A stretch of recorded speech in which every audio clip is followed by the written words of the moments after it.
Welcome to the stage, Michelle. Thank you. I appreciate it. Thanks for being here. So what I'd like for everyone to understand is that the intention that I've set for everybody during the time that I have tonight is to help everyone begin to experience what it feels like to cross the veil.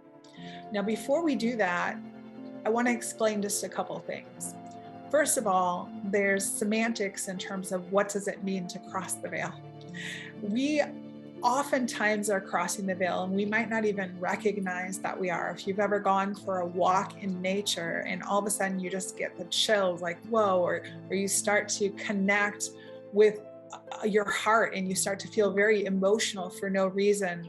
You start all of a sudden, wow, that painting or that drawing on the wall or the way that person just looked at me, it felt like some kind of a connection.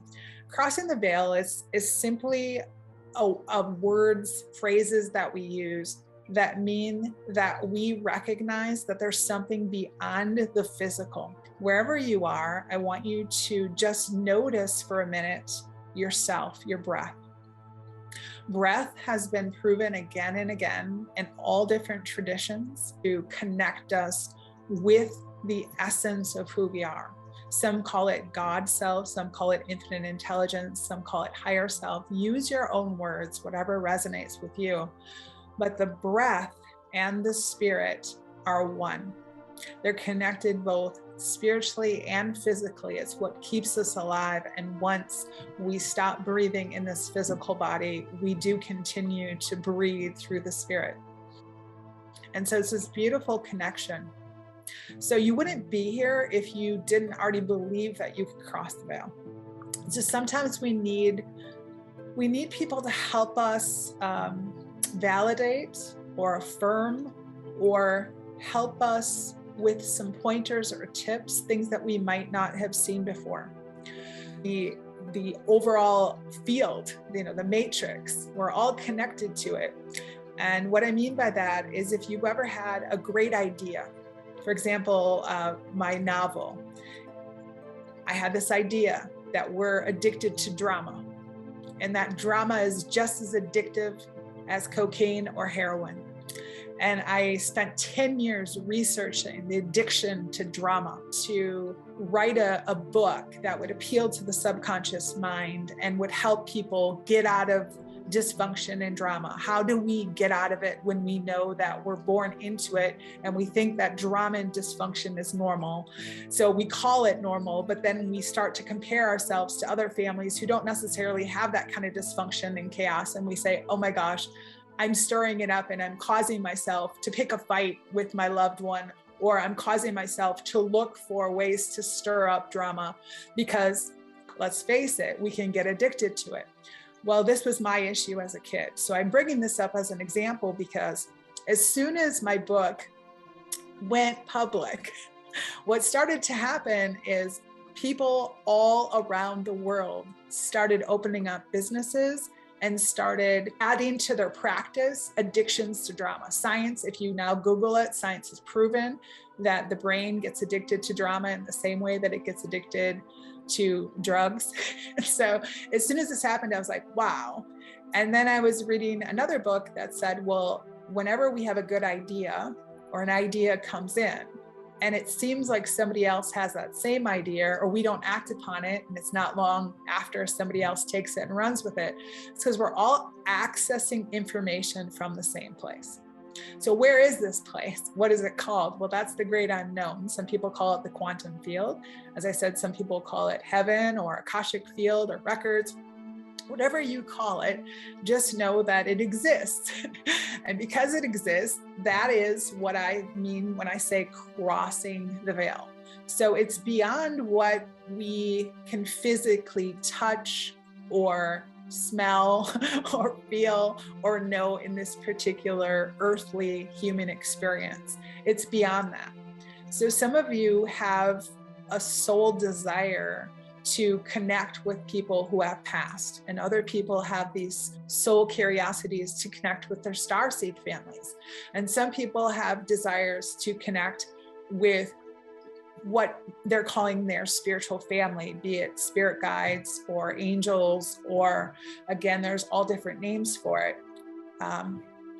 My truth is not always going to be your truth. My semantics are not always going to be your semantics. How I was brought up in terms of my beliefs are going to be very different than yours, because we're all unique. That being said, whatever this unified field is that we're all so curious about connecting to, most people can agree that when we do connect to it, we want it to be clear, we want it to be kind, and we want it to be accurate. And so that's what I'm setting for my intention, is that we're connecting into this unified field, this God source plane of reality. We are crossing the veil in a way that allows us to be crystal clear on our intentions and on the information that we receive. Now, the last thing that I want to say before I actually bring you into the guided meditation, because depending on how you learn, if you're a real thinker, let's say you're what many people call a claircognizant. You are I know because I know. And because I know, I can't necessarily tell you how I know, because there's nothing tangible there. I'm not smelling anything, I'm not seeing anything, I'm not hearing anything, and I'm not feeling anything. It's just a gut knowing. If that's you, then you also have a tendency to get into your head, get in your own way, and overthink. And if that's happening, then what can happen is you can trip yourself up, you can get in your own way. Now, we all have this, by the way, but it's in different degrees in terms of, some of us are more of a, like for me, my primary is a clairaudient, and I'm also a very strong clairsentient. And so I have some claircognizance abilities that can get in the way at times if I allow them to. Engineers, people that are left brain thinking, doctors, lawyers, anybody who's always doing a lot of analytical things or behind the scenes things, has this claircognizance where the small self, let's say it, the egoic self, the human self, has a tendency to get in the way and trip us up when it comes to higher self connection.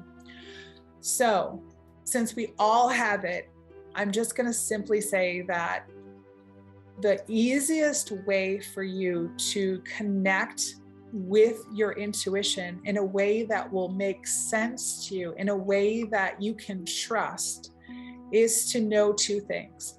One, there's nothing that I'm doing. We all have free will. As a soul journey guide, as a shaman, as someone who goes in and helps you cross the veil and holds the space for you, there's nothing that I can do to get you to connect with your intuition. It's all you. I can offer you tips. I can hold the space for you. I can do everything that I know humanly possible to do, as well as spiritually possible. But if you don't trust yourself, then it's not going to happen. So I use tools of hypnosis, because all hypnosis is self-hypnosis, and hypnosis is exactly the kind of state that you go in. Some people call it theta waves, brain waves, in terms of when we are in intuitive state, when we're deep within, when we're reflecting, when we're in flow, we're in that synchrony in terms of left brain and right brain. So if you are doubting yourself at all, and I'm not saying just a tiny bit, I guess I should reword that, at all could be taken that way. If you're doubting yourself a bit, I'd say that's good, because we do want to doubt ourselves a bit. Because if we leave our doors open too much, by the way, clairsentience and empaths, this can happen. If you leave your doors open too much, then you can start attracting things that trip you up. Your heart gets overflooded with emotion. You start picking up on past life energy. Can we say this has been happening, right? With everything that's been happening astrologically between solar phase and Schumann resonance and the lunar eclipse and all this stuff. So we don't want to allow ourselves to be so open that we get flooded and overly emotional either. So there is a delicate balance with all of this. So you want to doubt just enough that it causes you to question whether or not this is my truth. If we can still question, then that's a good place. But if we start to move into questioning our truth, In other words, once we receive the answer, if it feels good and we know that it's truth, but then we keep questioning it, that's when we're going to spin ourselves out. So I tell people it's equivalent to being in a car and you're driving the car and it's late at night and you know you have your headlights on, you can see the light, you can kind of see where you're going right ahead of you. But there's a small part of you that says, I wonder if one of my bulbs is burnt out.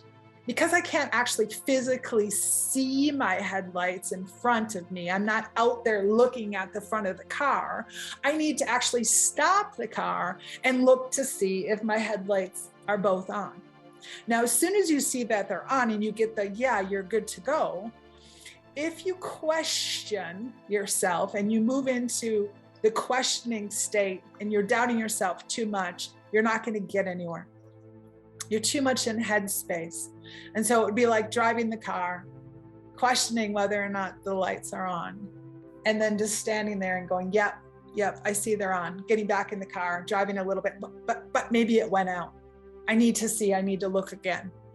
It's silly, you're not going to get anywhere. And it's the same thing with intuition. It's the same thing with soul journeys. It's the same thing with self-reflection. It's the same thing with going deep. Call it what you will, crossing the veil, going into the afterlife. So for people that are stuck, let's say, in left brain mode, and they have a tendency to doubt themselves or question their truth too much, sometimes it takes several private sessions before they can get out of the headspace and drop down into their primary receiving space, which, by the way, if you are claircognizant, your primary receiving space is your gut. It's the I know because I know. And if you're trying to figure it out from here, you're going to trip yourself up every single time. The same with those of you who are very clairsentient. You have a lot of sensitivities. If you try to connect too hard and put yourself out there too much, it's like years ago when you would try to start a vehicle and you can flood out the car. It's like there's too much emotions and you're not going to get anywhere. And so there's such a delicate balance in terms of using, by the way, we have 3 brains, using the head brain, the heart brain, and the gut brain. We have to know the order of how to use it and how to use it in a way that keeps us clear. So I have taught, by the way, 9-month courses on how to cross the veil. And I've used lots of different techniques because every person is different. And so for some reason, you get nothing. Please don't be discouraged. Please know that it's just simply the approach that we're taking and that we might have to come at it from a different way with you, but please don't give up. All right. So what I'd like for you to do now is to remember what I just shared with you, that as you cross the veil, it's completely up to you. That you will only go as far as you trust yourself to go. I also want to add that because we're moving from physical energy into spiritual energy, that it's going to feel like you're making it up. When we cross the veil, the very first thing that our ego mind, our logical mind says is either this is stupid, this is dumb, I can't believe I'm spending my time doing this, or it says, this is too crazy, this is too unreal, this isn't practical. What I tell people is, this is stupid, this is dumb, this is a waste of time, is because your ego is starting to feel threatened. And it's knowing that you're trying to get out of, the little self is going, no, because the higher self's starting to take over. Keep going. And the second thing is if it feels like you're making it up, celebrate. Celebrate, because you're moving in the right direction. In order to connect with your intuition, you have to move through the world of imagination. You have to. It's the only way it works, because the right brain has to lead. The right brain is about creativity. It's the feminine energy. It is the imagination. It is the play in all of us. So if it feels like you're making it up, celebrate and keep going. All right. So you're going to see me close my eyes, and I do that simply because that's how I work. So do what works for you. I'd like for you all to take some nice deep breaths. Now, as you're breathing, nice deep breaths, I'd like for you to notice what it feels like to breathe. Now, I know that sounds silly, but it really is important. Remember what I talked about in the very beginning about breath and about how it's connected to spirit.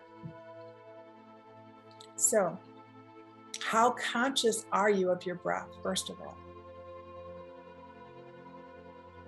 How trusting are you of your breath, second of all? Now, depending on how it is that you intuitively learn, the answer might be different.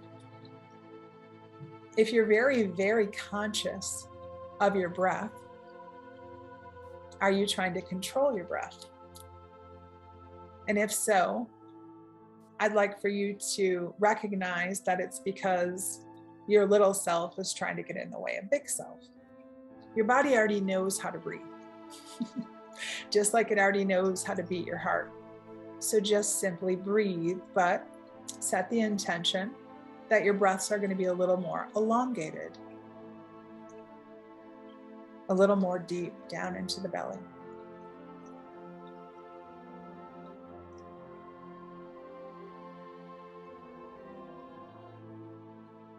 Good. Now, if you're lying or sitting down, I want you just to notice your tailbone for a minute. Now, we all have a tailbone, a coccyx, for a reason. That particular energy is right at the base of the spine. That particular energy can be very helpful, especially if you are a little more scattered.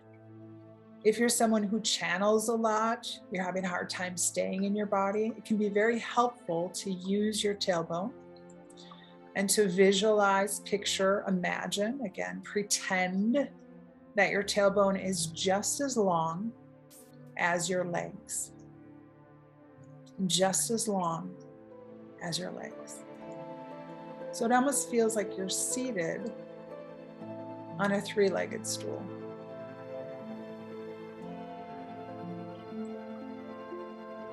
Now, as you're doing this, just notice your breath again. And notice where you're noticing from. Now, what I mean by this is many people, especially people who are claircognizant, they're in their head. And when they breathe, they imagine from the tower of their head that they're breathing and controlling. What would it be like just to be in the tip of your nose as you breathe?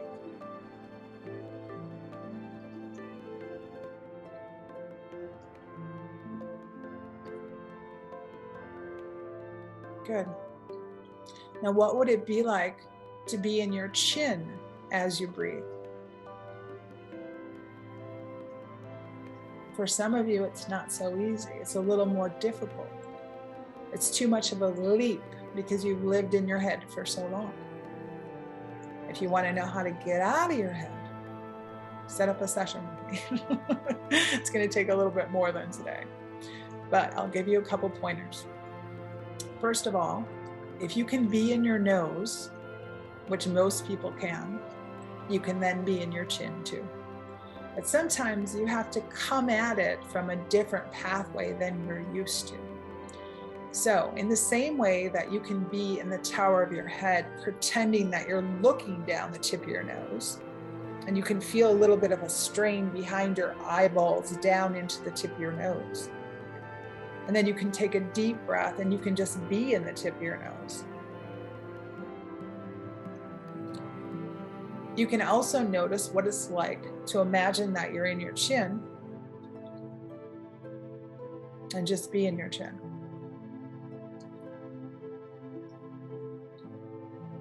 Good. Now, some of you are feeling yourself bouncing back and forth between the chin and the tower and the head. When you're in the tower of your head, checking yourself, it's very similar to getting out of your car and checking to see if your headlights are on. You got to trust that you're there. and you have to stay there if you want this to work. Remember, you're only going to go as far as you trust yourself to go.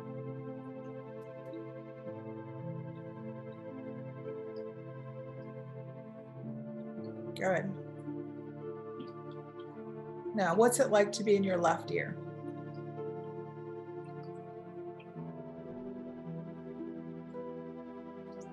And now your right ear.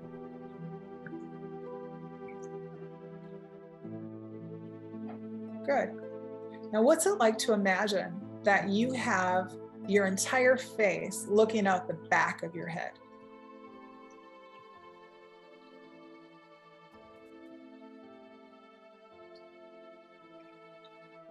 A little bit different, right? So the techniques that I'm teaching you right now in terms of being able to go into your nose, into your chin, into the left side of your head, into the right side of your head, circling your face around and imagining that you're breathing outside the back side of your head. All of these tips and techniques, believe it or not, are helping you learn how to cross the veil. Now you might say, how is that so? We're starting to work on your imagination. We're working on your energy field. Now, those of you who are already very heart-centered, you're already very trusting of yourself. If I said to you, drop down into your heart and breathe from your heart, most of you can do that. I just want you to practice that for a moment.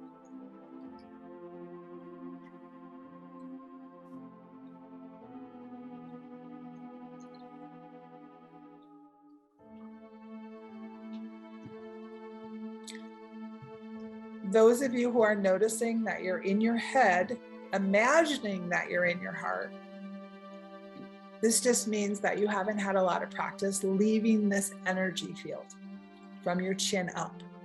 And so you just keep practicing moving around different positions in your head and around your head, and then you slowly start dropping. My best advice to you is, rather than come at it this way, put your head, your face, and your awareness behind yourself, and then slowly, as I like to say, since I'm in the mountains, mountain climb your way down toward the chest area. And that's how you can get down into heart space. Why is this important? You've heard everyone talk about the importance of centering. When we're in the center of who we are, when we're down between the belly and the heart, we're in that particular region, we're centered. Now, most people who are centered with their hearts, what they're feeling when they're breathing is they're feeling a huge pull outward. If you're an empath, you often can drop into your heart and you can pull outward like this. I encourage you to practice what's it like to go back behind yourself, because most empaths don't feel all that supported. They support a lot of other people, but they don't necessarily feel supported. The reason why is they have so much energy in front of them, but they don't practice being supported by letting the energy behind them be just as vast or just as wide.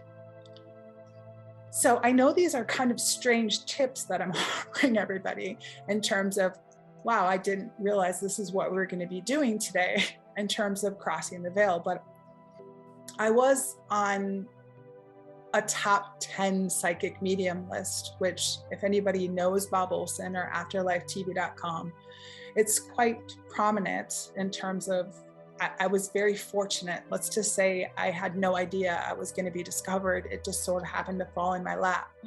It helped me become a best-selling author. It helped me be beside people like James Van Praagh, and it was very nice, and I appreciated it. And at the same time, I recognized that doing this 24/7 and doing it for 4 years in a row and helping people connect with their loved ones, as beautiful as it was and as grateful as people were, I recognized in myself that mediumship and only mediumship for me was not as fulfilling as I had needed it to be.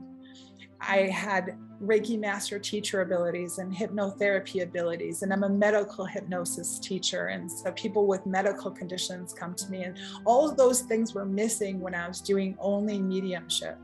And I also recognized that people were really wanting me to give them their answers. They were wanting quick fixes.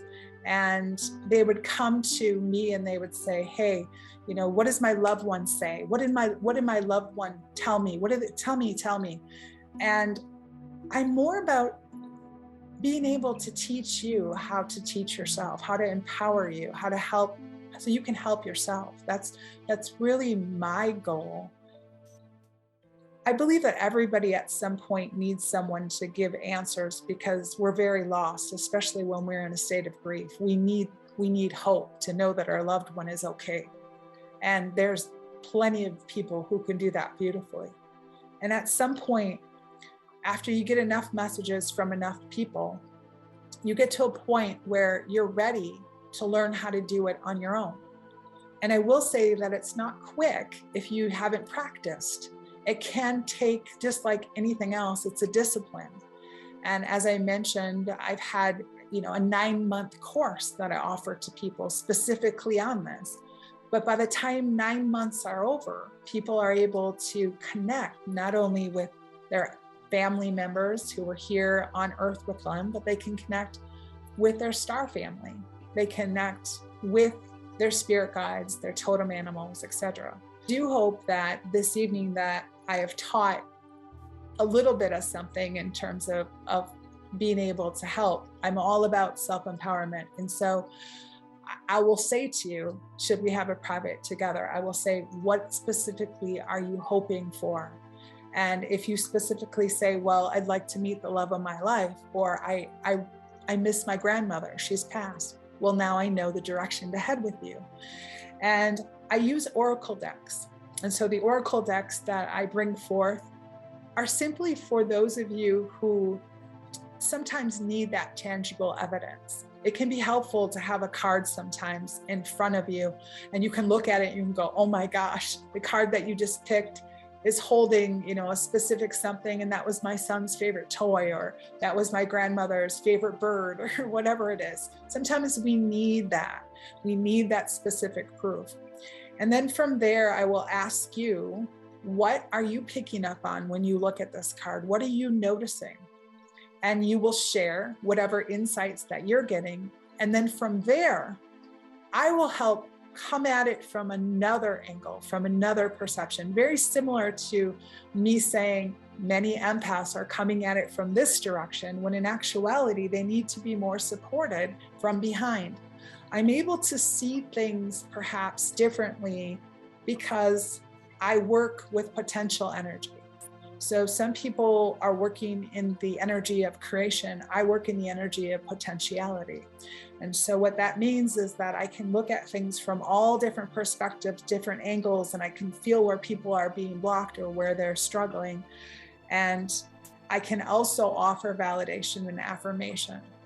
And sometimes it's difficult to put into words how I show up, because I am so unique to every single person. I've had people tell me to know Michelle is to experience her. So I don't know if I've been as specific as some of you are looking for, but I do know that I will be offering some quick samples in terms of how that works in the next couple minutes here. So if somebody wants to volunteer, I can absolutely use this person as a, let's call it a surrogate, so that everybody can experience my work. So if anybody here would like that, just let me know. Volunteer. I'll give you a quick, who is that? Me, Ryan. Hi, Ryan. Hi, how are you? I'm good. How are you? Could be better, but I'm doing all right. Okay. Well, I appreciate the honesty. So how can I help? What is my life purpose and mission in this lifetime? Okay. Life purpose and mission. Let's see. What card deck am I being drawn to? Yeah, for some reason, Diana Cooper's coming in. So I usually use 3 decks. I have so many decks, and I'm sure a lot of people who are here do as well. I sort of love my decks. And so whenever I do anything like this, I muscle test for what 3 decks I need to pick. It's just my thing. So I'm going to pick a card and we'll see what comes in. All right, so this card is coming in. First of all, I don't know if you can see this, but it's really beautiful. Let me see. Can you see the bear? Yes. Okay. It's really beautiful. I really love Diana Cooper. I love her art, and I love how she's always coming forward. So do you see what it says? Can you see that right here? Use the power of your own, use the power of your own wisdom, right? So when you throw out a question such as, what is my purpose? What am I supposed to do? You're setting yourself up for a letdown. You really are. It's a setup for your ego to be disappointed. It really is. I don't know if I believe that, and I think that's limited belief of some people. I think you can tune into your higher self and get answers to like why you're here for. Yeah, right. But when you ask the question the way that you did, you can set yourself up for disappointment. Okay. Oh, I see. So when you come in, when you come in, you're like, why am I here? What's my purpose? What, here's the thing is Bear, anybody who knows animal totem medicine, Bear is immediately saying, go within. Bear knows when to go within, when to hibernate, when not to, right? So if you and I were in a private, this is what it would look like. Okay. Since you volunteered, I would say to you, how often are you going within? How often are you meditating? Every day. Every day. Tell me what that looks like. I go in my heart center space and meditate and go into prayer and try to connect to my higher self, because I can connect with it through my heart. Okay. So here's what I'm picking up on energetically. Okay. I try. You look up the word try. Try is trying. It's already hard. It's already difficult. I'm trying to do it. I'm coming at it from masculine, right? When you go into meditation and you have the idea in mind that you're actually going to be connecting with your higher self, again, you're already setting yourself up for a letdown. You're already connected. You and your higher self. I agree. That was just that came out wrong. That came out in my mouth wrong. Okay. You and your higher self are already connected. Okay. Yes. So let me ask again, when you are meditating, how do you know that you and the essence of who you are, you and God, source, call it with you what you will, higher self, how do you know that you're fully online? How do you know? I get clairvoyant messages in my head. Okay. Keep going. I get clairaudience sometimes. Okay. And what's been happening that you haven't got that? Well, sometimes there is some sort of interference going on sometimes when I'm going through a spiritual experience. I do have some interference that is holding me back. So I'm just trying to get through that. Okay. So the interference that I'm picking up on is that you overthink. Okay. The message comes in and you're trying so hard to figure it out and placing meaning on it, that you're getting in your own way. My best advice for you, because you are such a deep thinker, when we have philosophical abilities, which you're such a deep philosopher, you want to know some of the toughest questions. And I was this way too. I remember coming in and asking my grandmother all these questions, and she was like, they're mysteries. Like that was her answer for everything. So because you have that, and you have that ability to look at the world outside of Earth, and you can travel astrally, and you can go so deep, you can trip yourself up by trying to place meaning on it, when in actuality, there's no definition to the things that you're in, that you're experiencing. There's no definition. You can't put words or definitions to the areas that you're in. And so you'll receive little flashes of insight or little sounds. Have you gone into your Akashic records? Because it feels to me like, okay, thank you. So when you go into your Akashic records, that's when you can be specific, right? So I'm being drawn to go down here and I have like a minute left, okay? So I'm gonna just do my best here. When you go into your Akashic records, you're following all the rules. I can feel you're getting your questions ready, you're being very specific, but here's the issue. Here's where you're tripping yourself up. You're asking the question from here and you're waiting to receive the answer from here. Because when you go into meditation, you're getting visions from your third eye. So why wouldn't you stay here? I totally get it. I'd like for you to go into the Akashic record. Instead of staying here, when you get your answer, I want you to drop all the way down into your belly. Breathe from your belly and stay there with nothing. You have no anticipation of the answer. In fact, you even forgot the question. I want you just to allow yourself to go back into the breath, back into the space of potentiality, back into the place of receiving. Breathe from there. And I always tell people it's similar to if you're standing on the edge of a beach and you know that the wave is going to come back in, but you have no idea when. You're closing your eyes. You're going to trust that it's going to come, but you can't rush the wave, right? You're just going to sit there and you're going to enjoy yourself. And then at some point it's going to come in and there it is. It comes to you and then it comes back out and then it comes to you and it comes back out. It's that kind of energy, Ryan. You stay in your belly as you're receiving the answer, because what it feels like is you're going in, you're asking the question, and then you're staying here and you're not dropping back down. That's true. You're right. Okay. So thank you very much. So I will definitely try that. I appreciate it so much. Thank you. Yeah, you're welcome. Thank you, everyone. You got kind of a feel for how I do this. So I appreciate having the floor. SoulFelt Words. SoulFelt Words is her website. It's in the chat as well.